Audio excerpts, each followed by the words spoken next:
കോൺഗ്രസിന്റെ എറണാകുളം ജില്ലാ പഞ്ചായത്തിലേക്കുള്ള സ്ഥാനാർത്ഥി പട്ടിക പുറത്തുവന്നപ്പോൾ ഏറെ ശ്രദ്ധ നേടിയ പേരാണ് KSU സംസ്ഥാന ജനറൽ സെക്രട്ടറി മുബാസ് ഓടക്കാരിയുടേത്. ജില്ലാ പഞ്ചായത്തിൽ പുല്ലുവഴി ഡിവിഷനിലാണ് മുബാസ് മത്സരിക്കുന്നത്. യുവാക്കൾക്ക് ലഭിച്ച പ്രാതിനിധ്യത്തിൽ ഏറെ സന്തോഷത്തിലാണ് മുബാസിനൊപ്പമുള്ളവരും.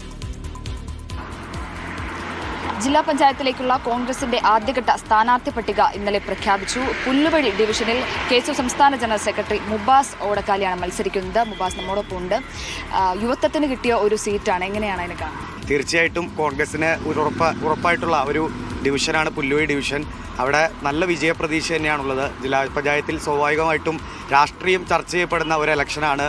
കേരള സർക്കാരുകളുടെ ജനദ്രോഹ നയങ്ങൾ ചർച്ചയാക്കിക്കൊണ്ട് തന്നെ മുന്നോട്ട് പോകാനാണ് താല്പര്യം.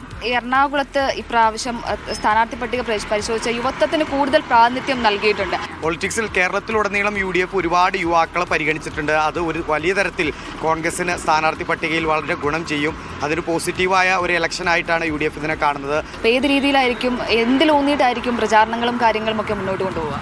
അടിസ്ഥാന മേഖലയിൽ ജനങ്ങൾ അനുഭവിക്കുന്ന പ്രശ്നങ്ങളെ ഏറ്റെടുത്തുകൊണ്ട് അതിന് പരിഹാരം കണ്ടെത്താനുള്ള ഒരു സുസ്ഥിര വികസന മാർഗങ്ങൾ, ബദൽ രേഖകൾ മുന്നോട്ട് പോകാനാണ് ആഗ്രഹിക്കുന്നത്.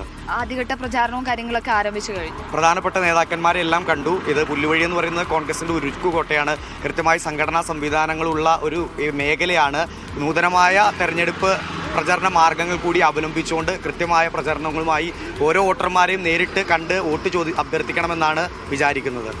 എന്തായാലും മുബാസ് ആത്മവിശ്വാസത്തിലാണ്. ആദ്യഘട്ട പ്രചാരണങ്ങളും കാര്യങ്ങളും ഒക്കെ ആരംഭിച്ചു കഴിഞ്ഞിട്ടുണ്ട്. അനന്തു സുരേഷിനൊപ്പം ലിഡിയ ജേക്കബ്, മീഡിയ 1.